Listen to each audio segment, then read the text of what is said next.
శ్రీగణేశాయ నమః. దత్తాత్రేయన్నమామ్యాహం.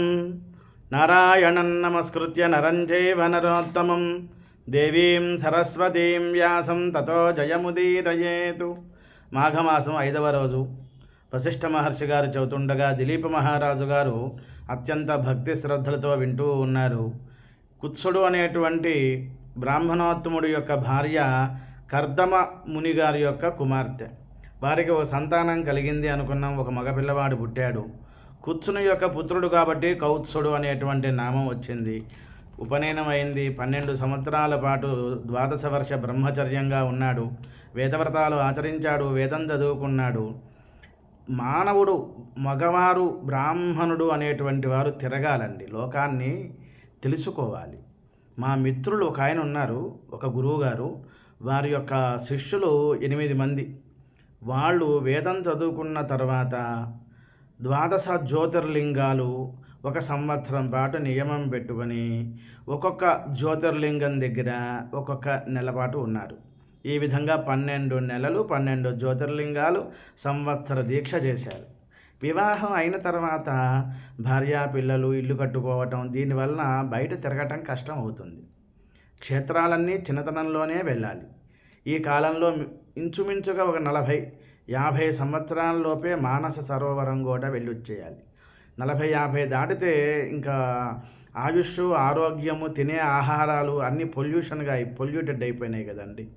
అందువల్ల ఈ బ్రాహ్మణోత్తముడు కూడా కుత్సుని యొక్క పుత్రుడు కౌత్సుడు కూడా గురువుల యొక్క అనుగ్రహంతో యాత్రకు వెళ్ళాడు. కావేరి నదికి వెళ్ళాడు, స్నానం చేశాడు. స్వామివారి గురించి, శ్రీ మహావిష్ణువు గురించి, రంగనాథ స్వామి గురించి తపస్సు చేశాడు. ప్రత్యక్షం అయ్యారన్నమాట. ధర్మస్థాపనార్థాయ భూతలంబున అవతరించుచునుండు ఆదిపురుషు చేయుచు విశ్వ సృష్టి స్థితిలయము తేజరిల్లు ఉండు దివ్యమూర్తి, నిర్గుణ పరబ్రహ్మమూర్తి, శరణాగత రక్షకుండవు పరమపురుష నీవు నేను పరిపాల్యుడు, త్వచ్చరణములు శరణచొచ్చితి, కరుణా దృష్టులను నన్ను కాంచుము చాలున్. ఎప్పుడైతే తపస్సు చేశారో ఆ సన్నివేశంలో ఈ పిల్లవాడు అంటే 17-18 సంవత్సరాల వయసు ఉన్నటువంటి అతను తపస్సు చేస్తుంటే చిన్న చిన్న మృగాలన్నీ కూడా కొమ్ములని సంస్కృతంలో శృంగములు అంటారు.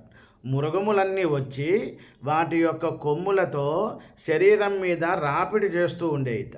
అందువల్ల పౌరుషనామధేయం ఎలా వచ్చింది అంటే మృగశృంగుడు అనేటువంటి నామం వచ్చింది. అంతకుముందు కుత్సుని యొక్క కుమారుడు కాబట్టి కౌత్సకుడు, అతనికి ఇంకొక పేరు మృగశృంగుడు అనేటువంటి నామం వచ్చింది. అంటే తపస్సు చేసేటప్పుడు, ధ్యానం చేసేటప్పుడు ఇంట్లో ఆడవాళ్ళు వేసేటువంటి పోపు వాసన రాకూడదు, ఫోను మోగినా వినపడకూడదు, నిరంతరము జై చింతాయామితి ధ్యానం. ఆ విధంగా ఉన్నారు. విష్ణుమూర్తి ఆవిర్భవించారు, నమస్కారం చేశారు. నీ యొక్క అనుగ్రహం నాకుంటే చాలు స్వామి అన్నారు. తథాస్తు అని చెప్పారు. స్వామివారు అంతర్ధానం అయ్యారు. ఆ యొక్క విషయాలన్నీ కూడా తన ఇంటికి వచ్చి తన తల్లి తండ్రులకు చెప్పారు. చాలా ఆనంద పొందారు. నాయనా, మరి నీవు వివాహం చేసుకోవాలి, పాణిగ్రహణం చేసుకోవాలి, తగిన సంబంధాన్ని నేను చూస్తాను అంటే అప్పుడు తల్లిదండ్రులకు నమస్కారం చేసి అనుకూలం విమలాంగీం కులజాం కుశలం సుశీల సంపన్నాం పంచలకారం భార్యాం పురుష పుణ్యోదయా లభ్యంతే. పూర్వజన్మ సుకృతం ఉంటే కానీ లా అనేటువంటి అక్షరాలు 5 ఉండాలటండి. అటువంటి 5 అక్షరాలు లకారా అనేటువంటి పంచలకారాలు అంటారు. అవి ఉన్నట్లయితే వాడు స్వర్గాన్ని కూడా జయిస్తాడు, స్వర్గకామః అంటారు. అనుకూలంగా ఉండాలి, విమలాంగిగా ఉండాలి, కులజా మంచి కులంలో పుట్టాలి, కుశల ప్రశ్నలు వేస్తూ ఉండాలి, సుశీల సంపన్నంగా ఉండాలి. ఇటువంటి పంచలకారాలు ఎవరికైతే ఉంటాయో నేను వారిని వివాహం చేసుకుంటాను. అంతేనా? ఇప్పుడు వివాహం చేసుకునేటువంటి సమయంలో ఇటు తరపున అటు తరపున అంటే ఇటు అత్తగారు అటు పుట్టింటి వారు ఇద్దరికి మంచి పేరు తెప్పించాలి. ఎందుకని ఆడవాళ్ళకి నదుల పేర్లు ఎందుకు పెడతారు అంటే నది పొంగినప్పుడు ఒక పక్కన పొంగదు, 2 పక్కలా పొంగుతుంది. సముద్రం అనుకోండి, సునామీ వస్తే ఒక పక్కకే వస్తుంది. నది ఇటు పక్కన ఎంత అయితే పొంగుతుందో కుడి పక్కన ఎడమ పక్కన కూడా అంత పొంగుతుంది. కాబట్టి ఇటు అత్తగారు అటు పుట్టింటి వారు మధ్యలో ఒక బ్రిడ్జిలాగా నదిగా ఉన్నటువంటి స్త్రీ అన్నమాట. అటువంటి ఉన్నతమైనటువంటి భావాలు కలిగినటువంటి ఆ పిల్లవాడు మంచి గుణవతి శీలవతి ఉండాలి, పెద్దలను గౌరవించాలి, ఆరోగ్య సూత్రాలను పాటించాలి, అసూయ ద్వేషం ఉండకూడదు.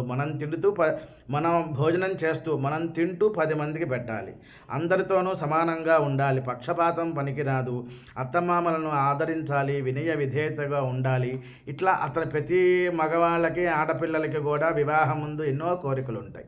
అటువంటి కోరికలన్నీ చెప్పారు.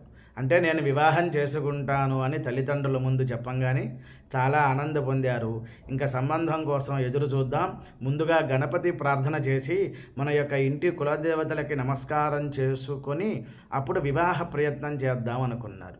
కాబట్టి మన పిల్లలకు కూడా వివాహం చెయ్యాలి అంటే, ఇంట్లో ఒక శుభకార్యక్రమం చెయ్యాలి అంటే గణపతి ఆరాధన, కులదేవతలకి నమస్కారం చేసుకోవాలి అనే విషయాన్ని ఈ యొక్క కథ వల్ల మనకి తెలుస్తోంది. స్వస్తి.